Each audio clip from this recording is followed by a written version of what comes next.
ఈ రోజు summer special పుల్ల పుల్లగా రైస్ లో కమ్మగా ఉండే చింత చిగురు పప్పు నా స్టైల్లో ఎలా చేస్తానో చూసేద్దాం రండి.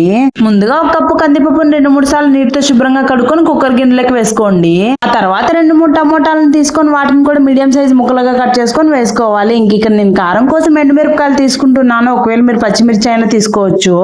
అలానే చింత చిగురు ముందుగానే కాడలు ఏం లేకుండా తీసేసి ఒకసారి నీటితో శుభ్రంగా కడుక్కొని దాన్ని కూడా వేసుకోండి. ఇంకా మీ టేస్ట్ కి తగ్గట్టు ఉప్పు, చిటికెడు పసుపు, 1 స్పూన్ ధనియాల పొడి, అలానే సరిపడ నీళ్లు కూడా వేసుకొని బాగా కలుపుకొని మూత పెట్టుకొని 5-6 విజిల్స్ వచ్చేంత వరకు ఉడికించుకోవాలి.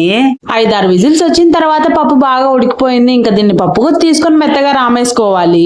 ఫైనల్ గా మనం రామ్ పెట్టుకున్న పప్పుకి పోపు వేసుకోవడమే. పోపు అంటే తెలిసిందే కదా. స్టవ్ ఆన్ చేసుకొని పక్కన మళ్ళీ ఇలాంటి ఒక గిన్నెని పెట్టుకొని ఆయిల్, పోపు, ఉల్లిపాయ ముక్కలు, కచ్చాపచ్చగా దంచిన వెల్లుల్లి రెబ్బలు, అలానే కరివేపాకు, ఎండుమిర్చి కూడా వేసుకొని బాగా కలుపుకోవాలి. పోపు బాగా వేగిన తర్వాత మనం ముందుగా రామ్ పెట్టుకున్న పప్పును అందులోకి వేసుకొని 2 నిమిషాలు ఉడికించుకొని దించేసుకోవడమే. అంతేనండి, చింత చిగురు పప్పు అయితే రెడీ అయిపోయింది. మీకు ఈ వీడియో నచ్చినట్లయితే లైక్ చేయండి అండ్ ఆల్సో మన ఛానల్ ని సబ్స్క్రైబ్ చేసుకోండి.